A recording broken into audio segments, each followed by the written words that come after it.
PodcastOne presents the Steve Austin Show Classics. You talked about earlier about putting worth on yourself, because when you first start out and you made $5 for gas money, I was making $15 and $20 and making 400-mile round trips when I was living in Tennessee when I went down there to the USWA. So I'm not asking for dollar signs. I don't want to know anything now. How did you start? You know, you come out to L.A., you don't make it, you go back to New York, you write your ass off, you get some gigs, things are starting to spin up. I always tell all the guys to get in the business of pro wrestling, you've got to learn the business part of the business, not just the stuff in the ring. Oh, yeah, absolutely. That's the ring. That's the entertainment part of it. And comes the business aspect of it. So as a comedian, and dude, and all of a sudden you get into some demand, you hit a lull, come on, and because you get a break from Opie and Anthony and Jim Norton, the HBO thing, how do you determine, hey, this is what it's going to cost you? You get a good agent. You can't negotiate your own thing. You got to get a good agent. And what I did is I got with a guy he was like me. We started working together in like 2001, Mike Berkowitz, and he was trying to make a name for himself, and I was trying to make a name. And we were right at the exact same like place. And as I've gone up, you know, the stand-up ladder, he's gone up the agent ladder. Now he's like, you know, I think as far as like being he's past me as far as being an agent. I mean, like the client list that he has is incredible. And we always laugh. He used to book me anywhere he could book me. The Skyline Cafe in Appleton, Wisconsin. It's a great gig, by the way. You know, I was occasionally working a Funny Bone back then because, you know, I think those guys always thought I was funny, but I couldn't sell tickets. And it's just like, you know, and, you know, there was those periods where you start thinking, do I need a catchphrase? Yeah. Do I go on tour with like 5 other redheads and do the redhead tour? Yeah. I mean, what do I need? A hook? I got to get something. And, you know, it all works out. If you just do what you're supposed to do and you do the work, it's definitely a longer road than it is if you have a hook. But, you know, it's a lot of times those people that have the hook, once people are over it and there's nothing else beyond it, you know, you go back down, which is why I love watching you guys, because you would say The Rock had these hooks, but you guys kept writing. And you just kept coming up with more and more shit, and you'd switch it up and everything, and then you become, like, prolific. Then, to me, it's like the Chappelle thing. I could see Chappelle this month, and I could go see him in October, and I would see, you know, the show would change so much. Like, it's like you're just going to see Chappelle. It's like almost like beyond stand-up at this point. Right. It was funny, when I came to New York, and like I said, I've been in the business 7.5 years. I was full of piss and vinegar. I was laying my shit in. I didn't have a gimmick. And to get this before Stone Cold and the agents back in, Blackjack Lanza, George Animal Steel, Sergeant Slaughter. George Animal Steel was the best. Yeah, he scared the shit out of me. When I was a kid, I was so afraid of him. He had that green tongue, and he'd eat the turnbuckle. The hairy back. Oh, the hairy back was unreal. Yeah. But those guys, they would tell me they'd watch me work in the ring. And when I came in, they'd brought in, you know, a bunch of other guys who they saw as superstars, and they were pushing these guys. And those agents noticed me, and they said, Steve, keep doing what you're doing, because you're not a gimmick. It's going to take you longer to get over. Jesus but when you get over, you're going to stay over. Dave Chappelle said the exact same thing to me at the comedy the Comedy Cellar. He said, listen, he goes, it's going to take you longer, but when you hit, you got to hit hard. Just keep doing what you're doing.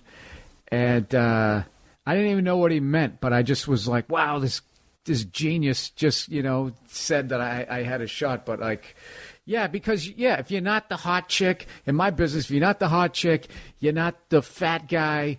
If, you know, for a while it was the hipster with the big bushy beard and the hoodie, you know, and you were 34 and acted like you had, you know, the social graces of like a 15-year-old. Like they were into that for a while. And, you know, being a balding redhead was never in. So I had to go the long way around.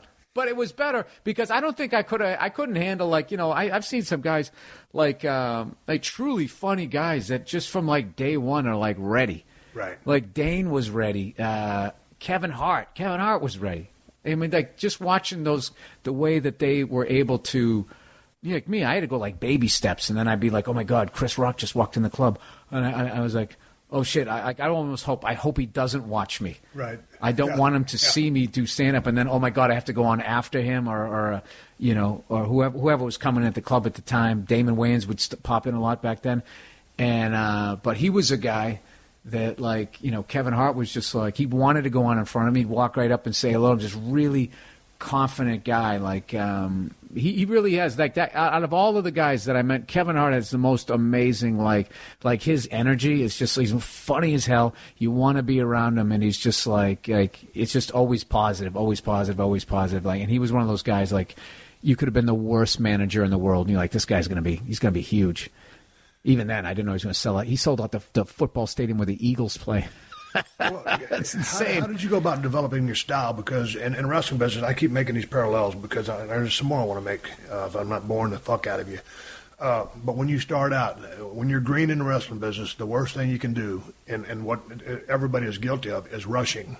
Going too fast, bing, bing, bing, bing, bing. Oh, God, slow the fuck down. It's Because you might have the same shit. 7-minute set, and all of a sudden, like you said, on your first gig, you finish in 3 minutes. Absolutely. Like, goddamn, you fucking jerked off I too used fast. to do 10-minute sweats, and sets. I just said sweat. 10-minute sets, and I would come off stage sweating, like I was James Brown or something. I was just nervous, and I certainly wasn't doing anything James does. I was just up there talking, and I was just so nervous. I just didn't want to bomb. I didn't want to go through. It was really when I moved to New York, and like when I lived in Boston. Boston's really, at least back then it was really segregated and everything. So, I started my career. The first 3.5 years of my career was performing in front of drunk people from Massachusetts, white drunks from Massachusetts, which is what I was. I was a white drunk from Massachusetts, so it was easy. I mean, it wasn't easy because I didn't know what I was doing, but I didn't have to be like, oh, are they going to understand my perspective? And then when you move to New York, which is why I really think that you have to put your time in New York, is you go up in front of everybody. And all of a sudden, it's black, white, Puerto Rican, Jewish, like super fucking born into money, just got out of jail.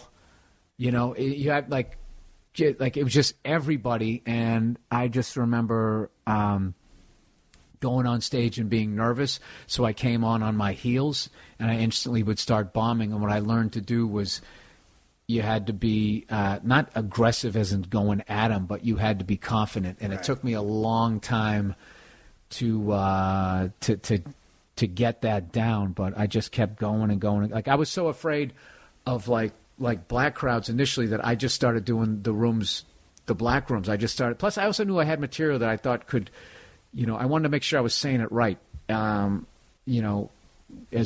white as I am, if you're going to talk about it, you had to make sure you were saying it the right way. Because, and what I do now I know when I'm saying it in the wrong way in front of a white crowd is you get like, you're like, whenever I get that energy, like, yeah, woo! When I hear that shit, I go, oh, I'm not saying it like that. I'm not saying it like that. I'm trying to keep this, I'm joking around. I'm being silly here. So there is that thing. And I wish shows in general, I wish TV shows were more, I don't know how you would do it, but just appealed to more people so that you could do an audience like that. So, because the longest time I did the Apollo, I would do BET, and then I would do Comedy Central, and I always wanted to draw a mixed crowd.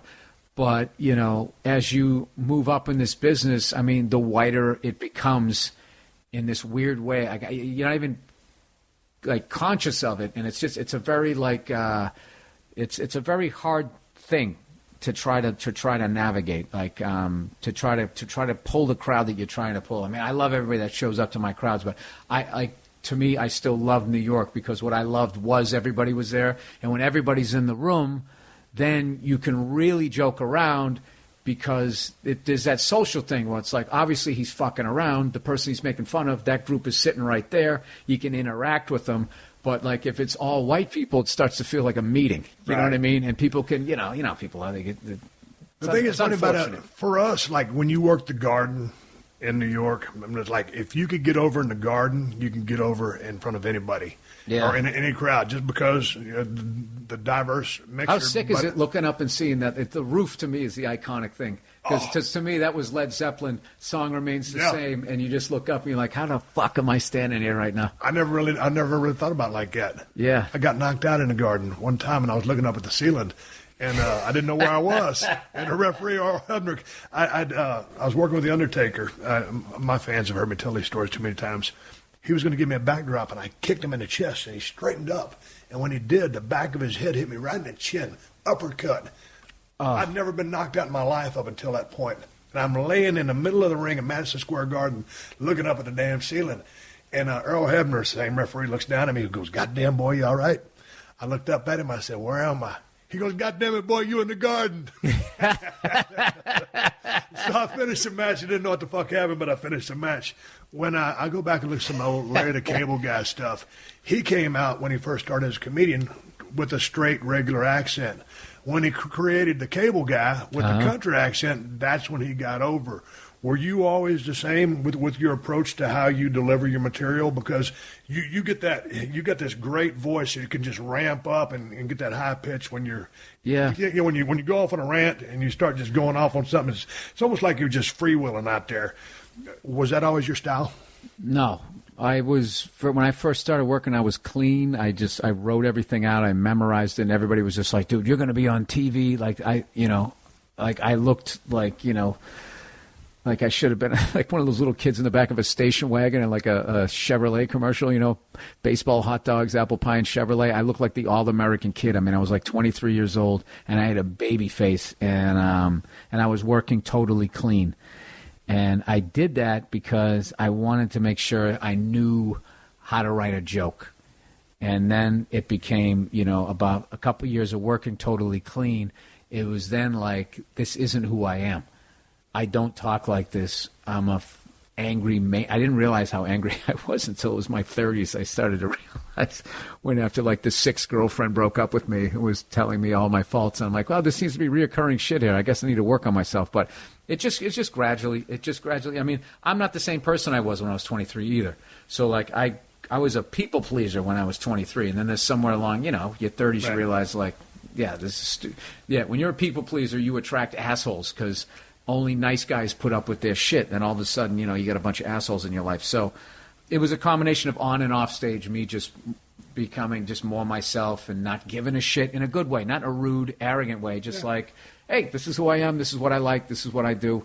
If you like it, cool. If you don't, I understand. I'm not going to bore you with it. And when you get to that thing, then just when you're really being yourself, then people who relate to you gravitate towards you, and hopefully it's enough to fill up a room where you're going to have to go back to your day job. So, one last thing on that line, I got some other stuff I want to ask you about, but okay. Man, I always figured kind of that's what I did. I just kind of turned me up to a high level. I'm not that person all the time, but I mean, it's basically it would get obnoxious. Yeah. You walking around your house body slamming people, they wouldn't want to hang out with you. I would cuss a lot. I started cussing on TV, but I'd use your basic big four cuss words that wouldn't get you tossed off. I'm not dropping F-bombs and stuff like that. I started doing middle fingers. I love that. You drank the beer, shaking the finger. That was the greatest thing ever. But I mean, it was just me turned up.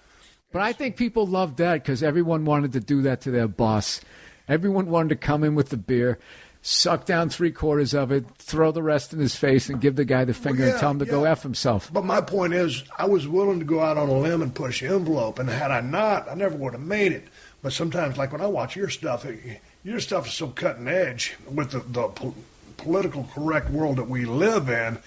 You really push the envelope, and you're able to get away with it just because sometimes it's like what you said. Hey, not that way, or you'll say something, it'll get uncomfortable in a room. But you know what it is, though? What is it? That whole political correctness thing it's just lazy journalism. It's just an easy they'll talk about. I've been doing a bit in my act how they talked about transgendered bathrooms. Yeah. They're not going to talk about the ocean's dying. There's too many people on the planet. Our food is genetically altered. They're not going to talk about that stuff. Would send everybody into a depression. We're doomed type of shit. So you keep it light. Oh, look at this. Donald Trump doesn't care that Caitlyn Jenner pees in his building. And then comedians getting in trouble. You can literally genetically alter the food and they're not going to talk about it. But if you do a wage gap joke in a strip mall, you could literally get on national news if it goes back and forth. And most people, they're just tuning in to watch because it's fun to watch somebody get in trouble. But, I still believe they're adults. They go to a show, they know you're joking around, and if you make fun of Caitlyn Jenner or you make fun of this or you make fun of that, you don't hate these people, you don't believe this stuff. It's a joke. Right. But it's one of those deals where you'll be in front of whatever. 1,000 people. 999 had a great time, right? Night after night after night, right? And then one person doesn't like it. They go on a blog, and all of a sudden they act like the sky's falling, and it's just a, it's a complete non-story. There is political correctness, but it isn't something that, like, in comedy clubs, like, every night, like, there's, like, all of a sudden everybody got all uptight. Like, you go to a comedy club, people want you to go off. Right. They want you to say crazy shit, and they know that you're joking, and that's why everybody's laughing. If they actually thought you were serious, they wouldn't be laughing. Like, people get it. They get that, you know, I mean, do you got to put on a fucking clown nose? I mean, they know what they're doing, but there's always going to be, like, that selfish audience member who lets 800 subjects go by and laughs at all of them, and then when it comes around to them, then all of a sudden, you know, you're not telling jokes, you're making statements, and they're offended, and oh my God, they're owed an apology, like they're a little country, you know, and you offended them, and now there's no more trade, and so it's like, well, then fucking go home. Stupid. That's great. You're listening to another classic episode of The Steve Austin Show, only on PodcastOne.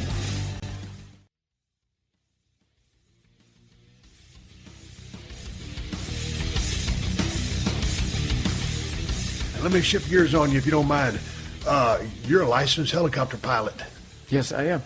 Dude, here's the thing. I haven't flown in a minute. I've been in that writer's room working on the next season, After's for Family. Yeah. I've been wanting to learn how to fly a helicopter for a long time. I was starting off with an airplane, but I was like, man, well, where am I going to go on an airplane and kind of just fly? Dude, I got the school. I know where to go. I know the guys you should fly with. Here's my question. They'd love it. Here's my question. They'd love to teach you. I want you to go off on this one because every time I fly my ranch in South Texas every year just to do a deer count for the survey. So this badass pilot. And it's the most manliest shit I'm going to hear all day, especially out in L.A. Oh, yeah. I fly over my ranch to do a deer count. Have you ever tried to have a fucking barbecue out here? Oh, yeah. Everybody shows up on their L.A. diets. You end up with like 500 pounds of hamburger. Who's going to eat this shit? Oh, I already ate. You got any Brussels sprouts? So work with me on this one. So I asked the helicopter pilot, hey, man, you know, he teaches people how to fly as well. I said, man, how hard is it to learn how to fly a helicopter? You think I can learn? I've asked that to about 10 people. Now, most of these people probably only know me for 10 to 15, 20 minutes or they see me on TV. So what the fuck they know? They think, probably I'm still drunk. I'm pissed off. I'm going to hit them in the head with the steel chair, or I've been hit in the head with too many myself. I have brain damage. Well, how the fuck would this guy learn how to fly a helicopter? Yeah. So is it hard to fly a helicopter? You're probably a lot more intellectual than I am. No. Work with me. It's what the thing I was intimidated by was the ground school and learning all the like. I had a horrible science background. I mean, I didn't even, up until 5 years ago, I didn't even understand how planes flew. I understood how they got off the ground. Like, I can run across the room and jump in the air, but eventually I come back down. The plane weighs way more than me. How the fuck is that thing staying up there with all the people in the luggage, right? But that was probably the best part about it, is learning all the whole physics of it. And now I completely understand it. And that's what's the great thing. It's not like you go there like how they teach you how to drive a car. Like, they teach you how to drive a car, but you just get in it and they just show you, okay, this goes this way, this makes it go, this makes it stop. They teach you the physics of why what's happening is happening. And then, of course, all the rules and all of that type of stuff. And, like, there's so much stuff you have to know. And that's what was intimidating to me. But, like, you just, if you went full time, you could get it in, like, 2.5 months. Me, it took a year with all the stuff. I'm too busy telling shit jokes to go full time. But, like, at my school, there was a bunch of kids from China because they just freed up the airspace over there. And they just let people go up. And they had, like, 6 mid-air collisions in, like, fucking 3 days. So they was like, all right, maybe we should teach people how to fly first. So these kids were coming over here and Chinese speaking, okay? They could speak a little bit of English, some better than the others, and they learned how to do it. So I used to get inspired by them, thinking, could I go to China and learn how to fly a helicopter? Is this guy speaking Chinese to me? And I have a couple of words that I get, and they were able to do it. So that's the hardest part. But actually learning how to do it is the biggest thing is once you learn how to hold a hover, that's the big thing. Once you learn how to hold a hover, but you wouldn't fly in the 22. You're too big a guy. They'd probably put you in the 44, which will cost you more money. But it's a nice one. It's much nicer. But that's what we fly in the 44. Yeah. What's the gimmick with the feet and the joystick? I mean, all right. So you got three things. You got what looks like your emergency brake. Yeah. Okay, that's your collective. That's just your power. That makes you go up and down, basically. Okay. Okay. The thing in the middle there, the little joystick there. That's how you steer. And then the feet is for. That's just for if you're in a hover. If you wanted to turn to the left, you could just stay in the hover and just left pedal. You go to the left, right pedal. You go to the right. And then when you're flying, you just use yourself to keep it in trim, which is basically you're looking at your trim strings and you want them to be going straight down, so you're getting the optimal amount of lift for the power that you're pulling.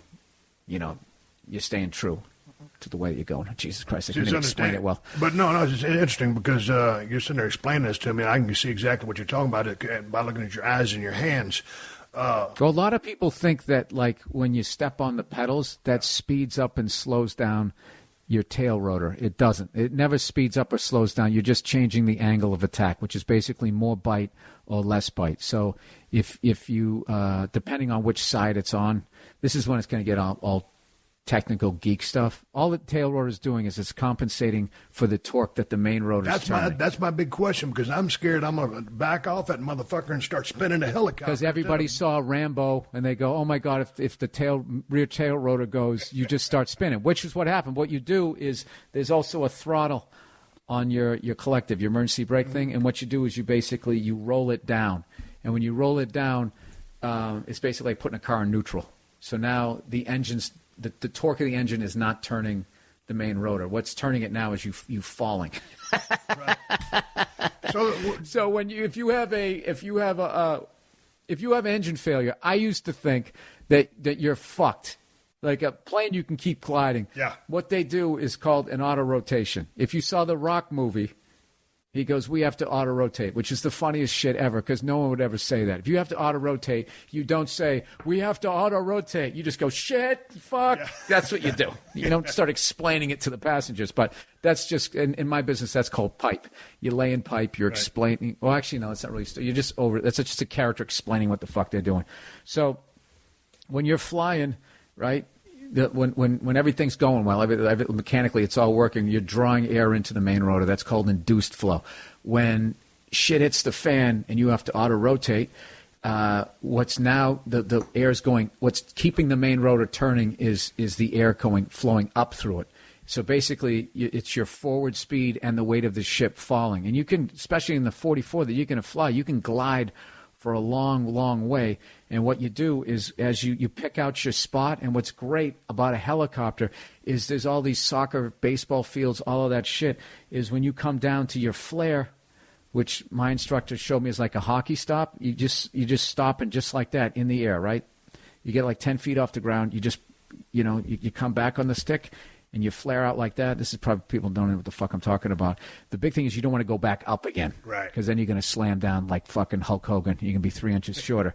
What you want to do is stop like that and then level your ship. And then as you fall, right before you fall, you pull the emergency brake. It's your last bit of energy. Dude, you can land like a daisy. Like these guys get it down. Like they had me one time, they had me stop in midair in a hover and then just cut the engine on me. All right, and then wanted me to turn it around and go land someplace else. And they basically show you how to do that. Is what you have to do is you just let yourself fall. You get your RPMs back up to where they want to be. You don't want to overspeed the main rotor. And then you just catch them as they're coming up. This all seems, it took fucking forever, but like I always go down whenever I fly with these guys. I always, like every 6 weeks, I have the guy take me through all this shit. Like, let's do a 180 auto. Let's do a straight in auto. Let's do, I'm way up in the fucking air. Settling with power. We do all of these emergency running landings, all of that shit. So then I feel comfortable to go fly by myself, as I call it, and I'll tell you, the scariest fucking thing I've ever done was that. That is, without a doubt, the scariest. The first time. Where'd you take off and where'd you go to? I went Long Beach to El Monte. That was the first one. That's kind of a straight shot. You just go up to 605 and you come back, and that's like a 45-minute one. That was freaky enough. But then the next time, it's called a cross-country flight. It's basically anytime you fly and land, like, I forget how, 25 miles away from airport, that you get to log It's weird. You get to log a cross-country flight. However, if you just fly 20 miles out and don't land and then fly 20 back, it's you don't get to log it as that. And I don't know. I don't pay attention to that because I just do it for fun. But these guys, that it's all about building up your hours to move, to get qualified for the next job. So we had to fly. You had to put 3 hours of time. That's how they log it in time rather than miles. It's basically 3 hours on the Hobbs meter, and that counts time. So I had to land at a controlled airport and an uncontrolled airport. So a controlled airport has a tower, uncontrolled does not have a tower. So your head's on a fucking swivel and you're freaking out. But that 3 hours of being in the air, I mean, like, I just kept looking over at the empty seat going, like, if this shit goes down, I got to somehow get this fucker on the ground. You're going to get it on the ground, but am I going to live? And I just remember when I came back, I fucked up a bunch of things as you're going to. I remember when I was coming back to Long Beach, I'm talking to the tower. I was on the wrong frequency, and they're not talking to me. I'm just flying towards the airport. I'm saying, what the fuck do I do? And finally, I'm thinking I'm going to fly over to Compton and just land and just call them up. Because they got an airport over there. This is an uncontrolled one. I knew where it was. I'm like, if this fucking guy doesn't talk to me, I don't know what I'm doing wrong, but I ain't running out of gas here. Because that was another thing, too. You had to remember to get refueled. One of the Chinese guys forgot to fucking do it. And the fuel light comes on. I don't know why, with only 5 minutes left. It's like, how about 15? Yeah. Give me a fucking chance, right? So the guy finally came. He just said, the helicopter north of the airport, we're on this frequency. And then I came on. I'm like, student pilot, sorry. And I remember just the relief of hearing that tower's voice, because you start to know. I was feeling like I was home. Come across the field, you're at 500 feet, you go around the tower, and you landed over at Aeroplex. And I just remember when I set it down, you set it down, and then you roll down you roll down to like 70 RPMs, whatever the hell it is. And then at that point, you really can't really lift up anymore. So you're beginning the whole shutdown process. And the greatest feeling ever, you pull the mixture and the engine cuts off. And it was just like, I was like, I can't even explain the mindset that I was in. Like, I remember I put it back, wheeled the thing back, and I went in there, and one of my instructors used to always break my balls. He just came walking by, and he was just making, hey, how you doing? And he kind of did a double take, looking at my face, and he knew exactly what I was going through. And he just started laughing. And it wasn't until like 2 lessons later I talked to him. I was like, dude, that is the fucking scaredest I've ever been. And those pilots, as much as they are cool as shit, and just like, they got that pilot energy. Yeah. They all laugh. They go, "Oh yeah, dude, I was so fucking scared, man. I was never scared." Like they, if you're not, if you admit that you're scared, they're gonna tell you that they were. But I remember before I went to fly, that same instructor, I was so happy I did that. I was just sitting there going over all my charts and all this shit, making sure I had all the frequencies, making sure that I wasn't gonna get lost. You get lost up there, I get it. Yeah. And he goes, he just sat down next to me. This is going to be a visual joke. This won't play. I remember he just sat down next to me and just kind of went, just rubbed his hands together, gave me a look like, oh boy, let's see how this fucking guy. And the reality is, what you don't realize is there's no way they're going to sign you off to go do this thing if they think there's even a hint of a chance that you're going to fuck up. And you should definitely go do it. It's it's an incredible privilege to be able to do it. I haven't flown in like 2 months, and I got to get my medical up to date. But I've been writing the second season of F is for Family, so I'm going to fly coming up this week for the first time. What made you want to learn to fly a helicopter? Of all the things that you could pick out, why?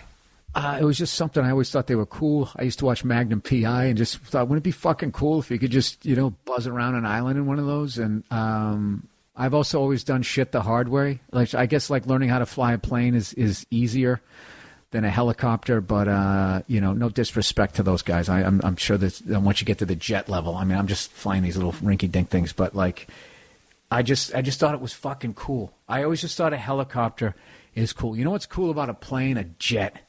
A jet is fucking cool. Being able to just like those guys just flying. I talked to this guy.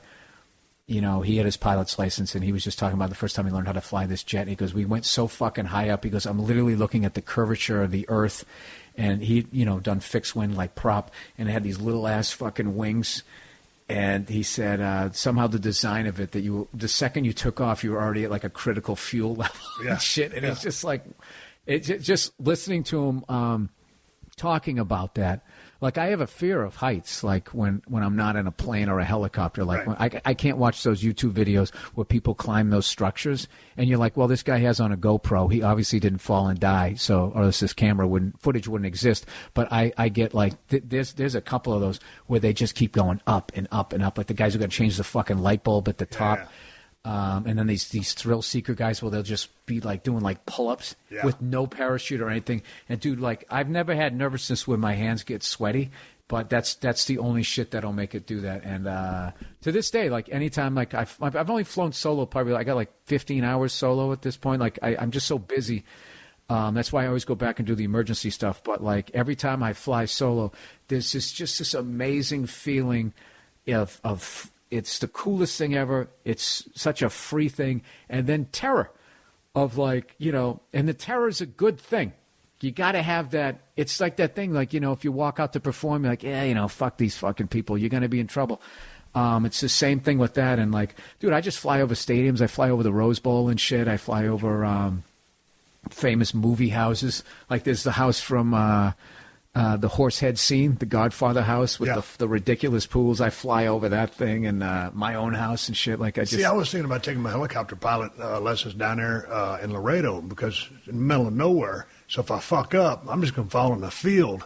I'm not going to follow nobody's house or in a stadium. Well, that's a good way. See, right there, you'd be a good pilot, because you're always trying to, like, limit your. You're trying to increase your odds. I'm such a fuck up. I'm honest enough. So goddamn, all these steel chairs to the fucking head. I'm not the smartest guy in the world. I'm okay. I would do this do your training in Texas, but I wouldn't do it this time of year, because it's going to be hot as shit. You're trying, unless you get into something that has air conditioning. Hey, the one thing last thing about the afraid of heights. It's funny because you can put a steel beam right here across this floor. You know, steel beam, I-beam. Let's call it 10, 12 inches wide. Right. And we can walk across that thing all day long. Yeah. All of a sudden, you put that summit, just call it 100 foot.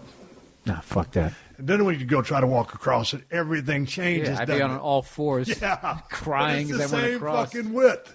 But all of a sudden, you jack it in the air, shit changes, right? Yeah, absolutely it does. But I will tell you, the thrill of doing it versus the fear and all of that, and you always have to have, I feel, a healthy sense of fear, both in doing stand-up and all of that.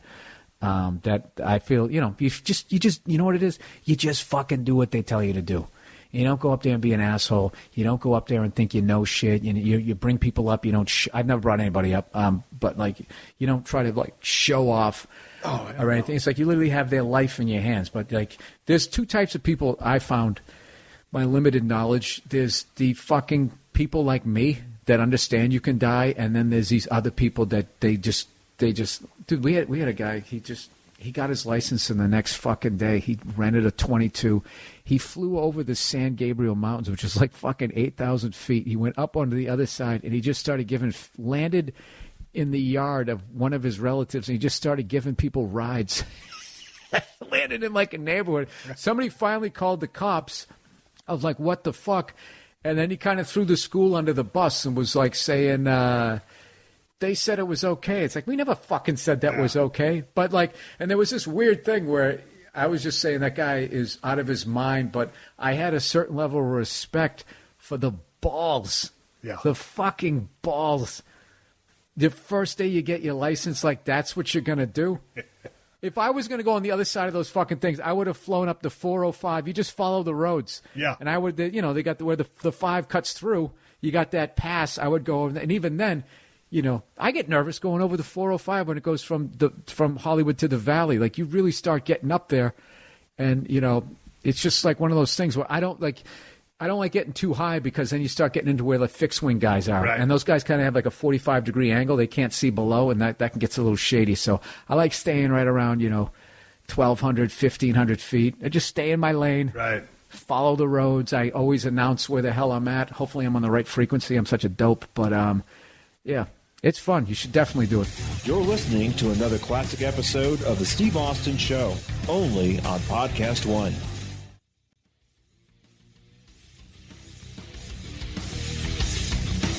Hey, I got to ask you before, I don't want to take up your whole Saturday. You've been very generous with your time. Hey, man, talk to me about F is for Family. I binge watched the first season. Badass show. It's hilarious. Where do you see this season? I talked to you the other day. Oh, it's on Netflix. I highly recommend it. I always give people something to listen to on my podcast. I'm going to recommend that they watch this. So I binge watched it.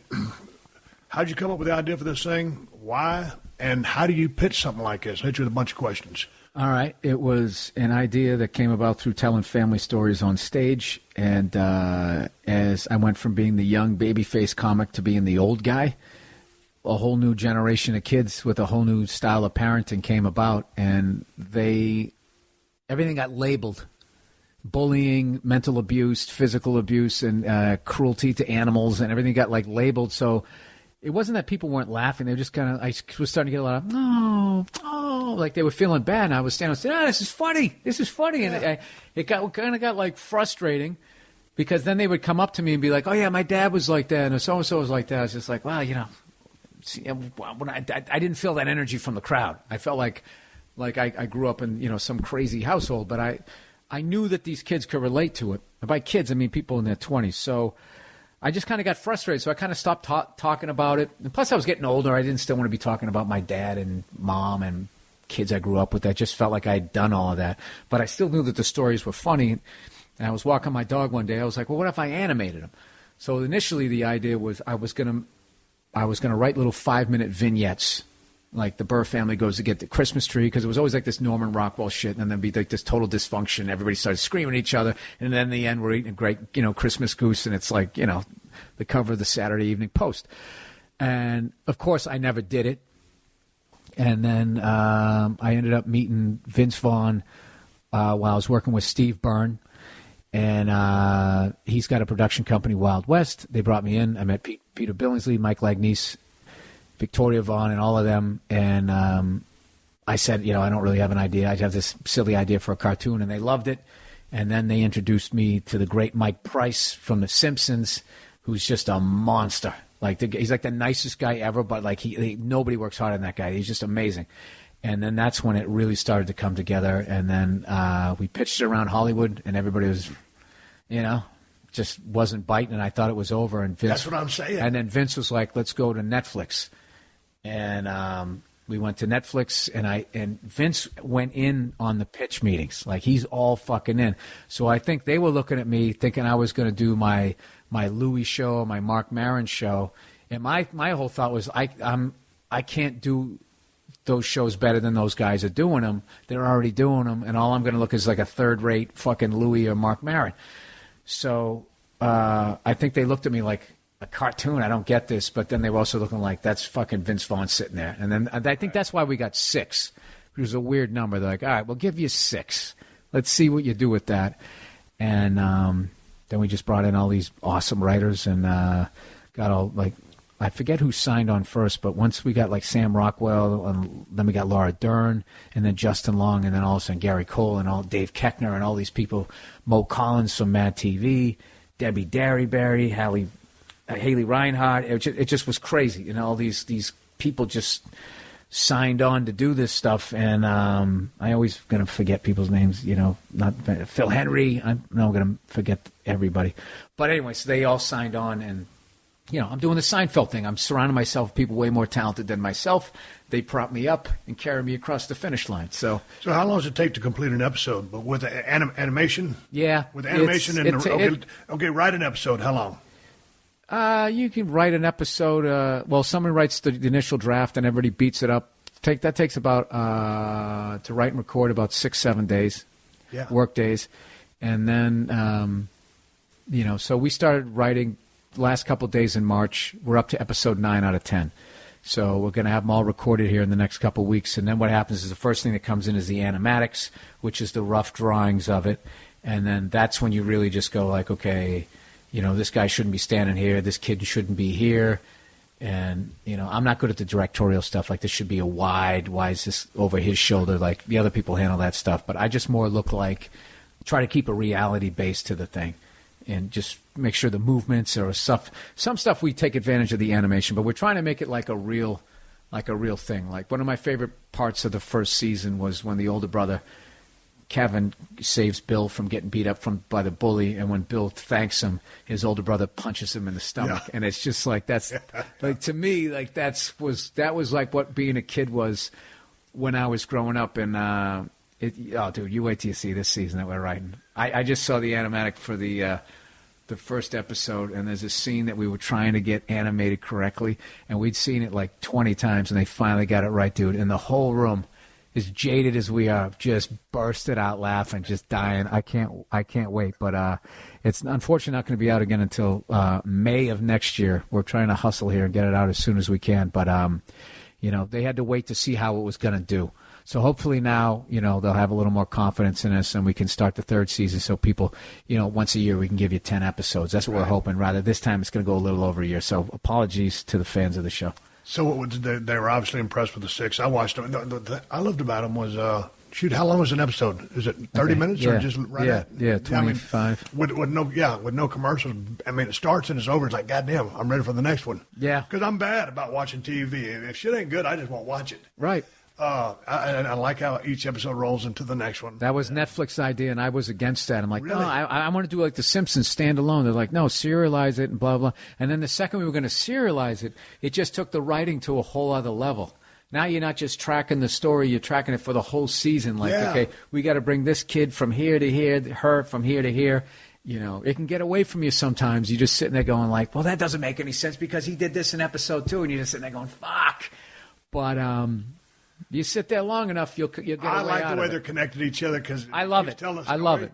But I want to ask you about, not to belabor the point, but just in the writing room, we talked briefly to set up the podcast, and man, you sounded like you were under the grind because y'all were trying to crank out these episodes. Yeah. How grueling is it in the room with the creative people? Are y'all hammering this thing out together after the person has come up with the initial storyline? You sit at a table, and then Mike Price sits right up front.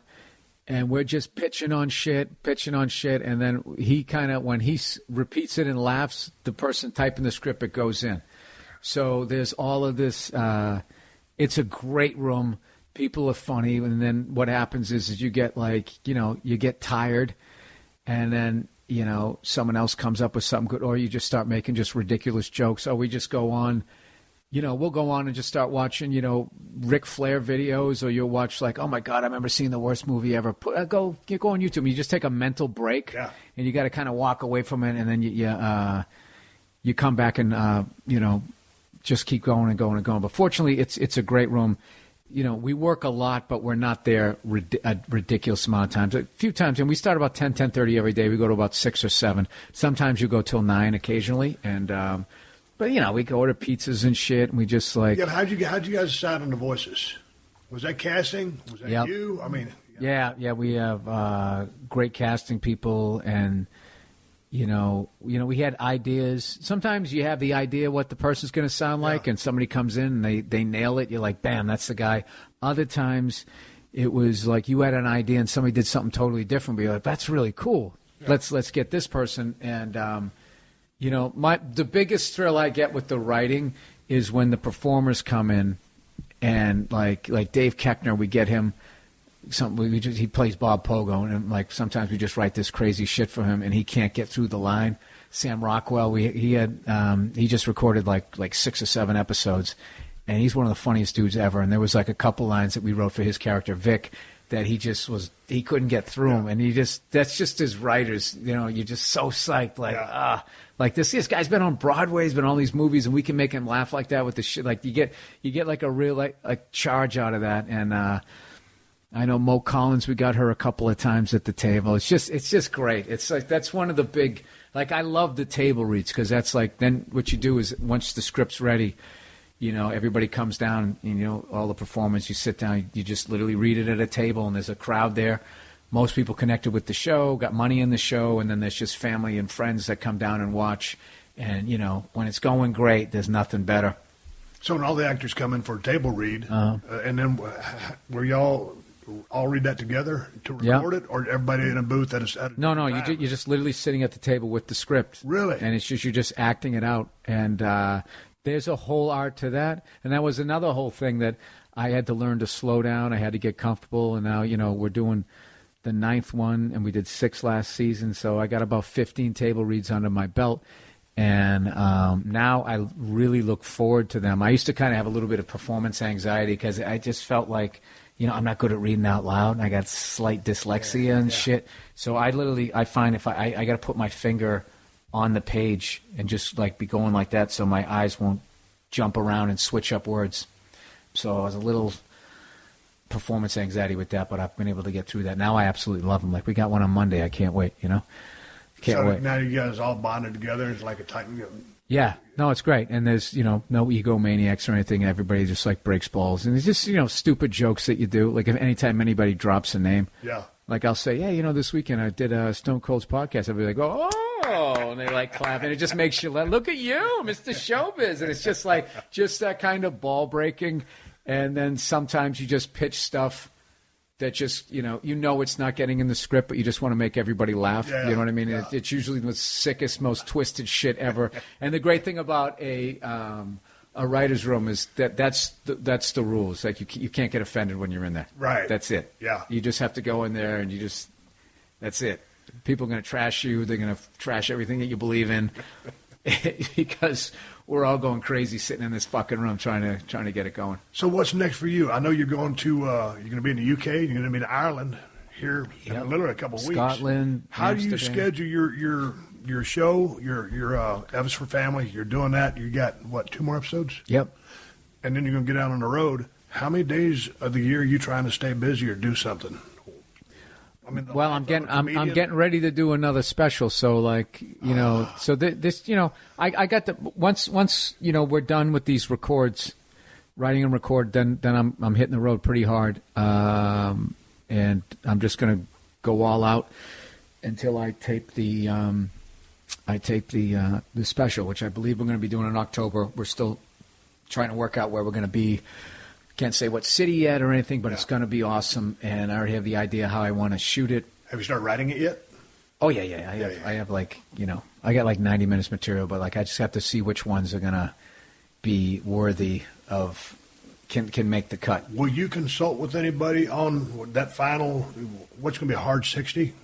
Or I'll probably do a little more, like an hour 10. My last one was like a little bit hour and 15, hour 20. I don't know if I want to do another one as long as that. Like, you want to keep leave them wanting more. Leave them wanting more. Yeah. No, but my question is, I mean, will you like say to your wife, "Hey, what do you think about this?" Or will you just say, "No, Bill, you're the funny son of a bitch. You're the guy who knows your material." No. I run stuff by my wife all the time, and my wife is hilarious, and. The hell? But she always laughs. Friends. I mean, oh yeah, no, because I had a couple things. Like I had this material that had to do with aborted landings. Like I just had my 5th one, and what goes through your head. But in my head, I was always thinking like, well, it's airplane material. Just the subject alone is kind of considered hacky. But my agents were going like, no, man, but it's some of the funniest. The act out, like it's some of the funniest shit you've written. And then I went down to a club, went down to Flappers, and I saw another comic, and he was doing a bit about an aborted landing, and it was different, but it had the same tent poles going through, the stewardess sitting down, not looking at you, freaking out, and blah, blah, blah, blah. And so I just said, well, there you go. That's why I'm not putting that in a special. So I will continue to do the bit. I'm going to do the bit when I'm on the road, but I just won't stick it into my hour. So, like, I have bits of mine, like my getting arrested for drinking and driving, and, cop wanted me to pull over and I kept going, right? I have those stories, but I just feel like those kinds of stories people have told. So what I just use those for is when my special comes out and I have no material, I have those that I've never done on a special. So those things kind of hold me up as I'm writing a new thing, and then once I get the new hour together, those old ones just go away, and like it's almost like it's like leftovers. So I have like leftover bits. So I have enough. I've been doing it long enough that I have like a half hour of leftover shit that I can I can come up with a half hour of new shit, and then have a half hour of my leftover solid shit, and I can mix and match them. Here's a couple of new ones. Here's the one that works. Here's another one that works if I need that, and then blah, blah, blah, blah. And that's how I kind of use it to build up the new hour. And that's just shit that I've just learned throughout the years. But and then I guess it's just because you've been doing it so long, it's what you do. So, I mean, because I'm just sitting there trying to think, I could be a funny guy in a room, but I ain't no stand-up. I ain't even close to being a stand-up. Never would claim to be.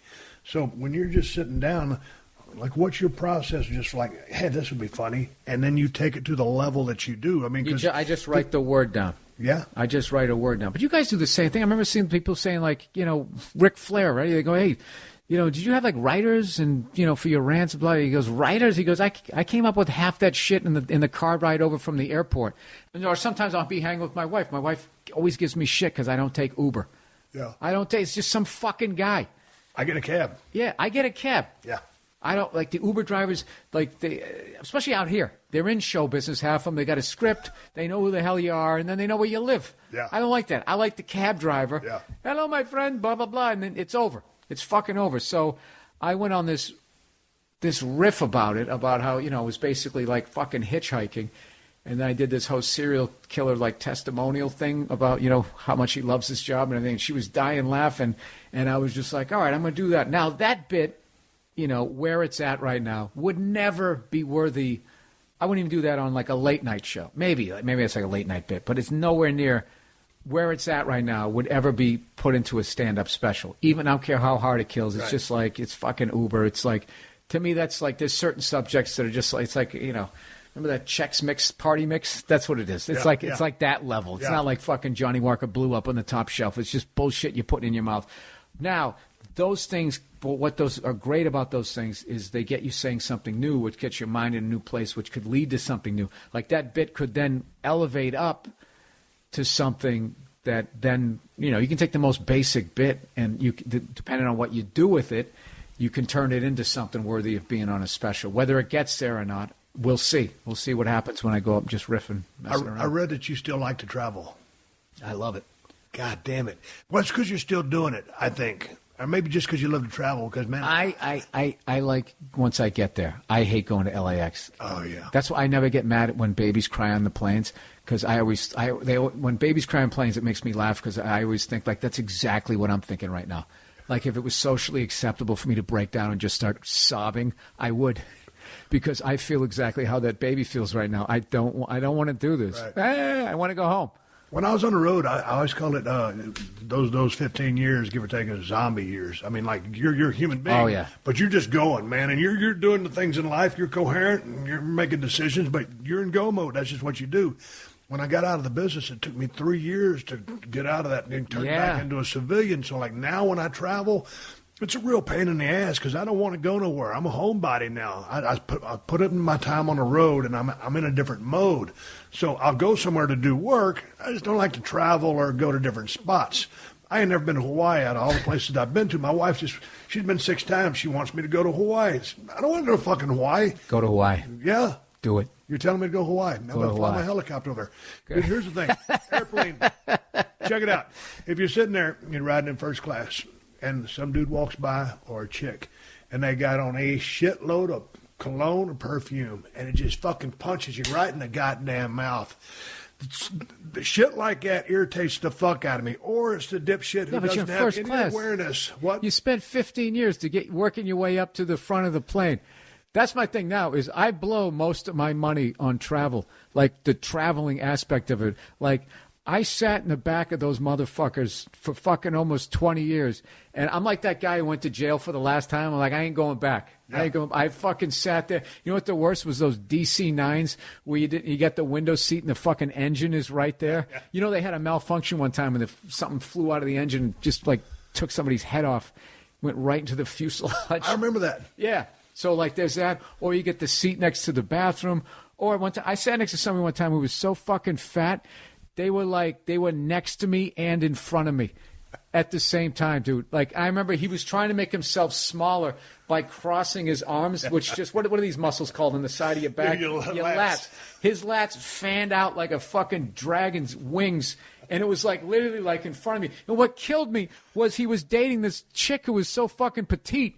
And she took the window. He took the middle seat. It's just because he wanted her to see shit. Yeah. It's like, will you fucking put the fat fuck over there and stick her in the middle? Sit by him. Yeah. Dude, her feet almost didn't touch the floor. She was so petite. And I'm just sitting there next to the guy. And I was in the last row. Seat didn't recline. All of that shit. And I just, at this point, like, I don't care if I'm flying to San Francisco. I'm just like, put me in the front of the fucking plane. But, Bill, you're going to spend more on the ticket than you're going to make at the gig. I don't give a shit. I don't care. The thing about it is, man, I'm very frugal with my money, but when you work with Vince, I flew, coach my whole fucking life. Then finally turned into a top guy in New York. So then, dude, when you turn into Stone Cold or The Rock or Taker, whoever, Hulk, Flair, you're front. Once you get first class, you're first class for life. And so when we used to fly on our own dime back to Texas, I'd go cattle car or whatever, trying to save a buck.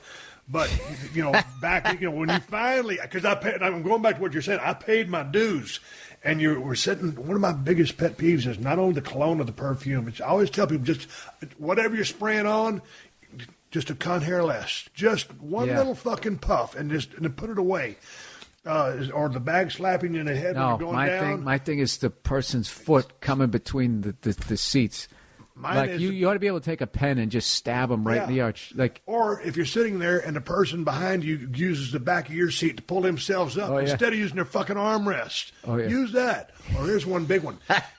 I'm okay with chicks wearing sandals, but if it's a dude wearing sandals and I can see his feet, I'm not cool with that. I don't want to see a guy's feet. I got one. There was a guy in the seat right in front of me. He was like one of these guys. He was a big guy. And you know those people where they start to sit down using their muscles and halfway down it just becomes a free fall? They let themselves go. And this guy goes to sit down and just wham! And dude, the whole seat just came back into my knees. I was just like, dude, what the fuck? And I remember, ever since, post 9/11, like you reacting to a chair hitting your knees, all of a sudden you're a threat. Like, sir, what's the matter? Why are you being hostile?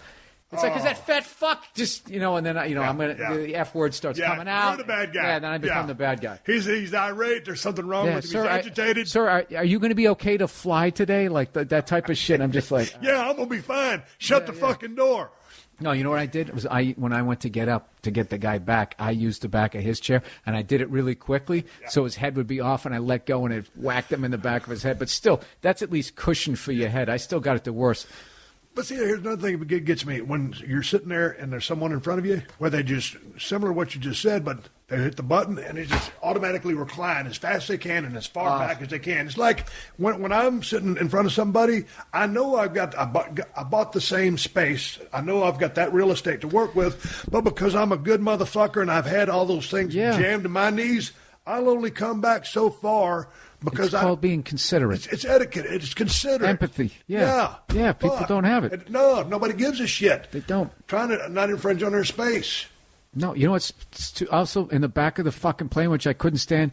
It's like they scientifically designed every possible way that you were going to sit to try and get comfortable to make sure there was some piece of hard fucking plastic. They even measured, I swear to God, the distance between your armrests and the side of the plane if you have a window seat. Like, I'm just going to lean my head here. Against this. Maybe I can do this. It's just far enough to make the other side of your neck start to fucking hurt. So you start balling up your hooded sweatshirt. It's the fucking worst. And I don't care how much money it cost me. I'm not going back. I'm not going back. I can't do it. No, you can't go back. I spent 20 years in the back of thousands of fucking planes. I'm just not doing it. I've been there. Hey, man, is there anything else you want to talk about? I think we covered it. We did. Thanks for coming over. Dude, it was an absolute thrill to meet you, and I got to shake your hand and thank you. The amount of entertainment that you've given me and the laughs, you and all the guys that you work with. You guys are some of the most amazing. Patrice O'Neal, I wish he was still around. The way he held, he's the greatest comic that I ever saw. The level that he held you guys in, he was saying, Bill, these guys are some of the greatest actors on TV. And I was just, what are you talking about, man? And he literally goes, dude, they're like this big. They're connecting with somebody in the fucking upper deck all the way over there. Just like, me and all my friends are such huge fans of you guys. So thank you for everything you've done, all the sacrifices to your body. All right, now I'm done. Thank you for joining us for another classic episode of The Steve Austin Show. Please leave a rating and review on Apple Podcasts and tell your friends. For more Steve Austin Show, go to PodcastOne.com. That's PodcastOne.com.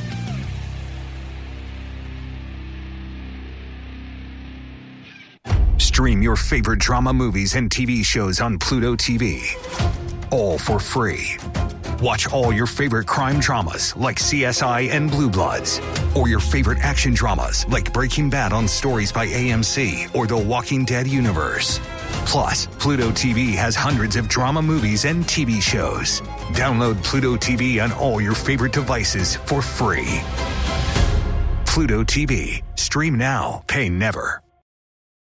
Hi, it's Kellyanne Conway. And I'm David Plouffe, and we have some surprising news. We're teaming up for a brand new podcast, The Campaign Managers. I know what you're thinking. Why would Plouffe and Kellyanne do this? Because frankly, Kellyanne, we disagree on just about every issue, except about what it takes to win a presidential campaign. Kellyanne ran Donald Trump's campaign. I ran Barack Obama's campaign. We understand things like early vote. We understand how to leverage an opportunity and how to play defense when you've made a mistake. 2024 is an election like none other. And David Plouffe and I are going to take you behind the scenes like no one else can. We're going to lean into our one-of-a-kind experiences, really educate our listeners about what to keep an eye on, and discuss the current strategies and tactics that both campaigns are deploying on the campaign trail. We're going to disagree, we're going to dissent, but we're going to deliver. You won't want to miss this unique pairing. Join us by listening to The Campaign Managers with Kellyanne Conway and David Plouffe. The first episode is out May 22nd, available wherever you get your podcasts.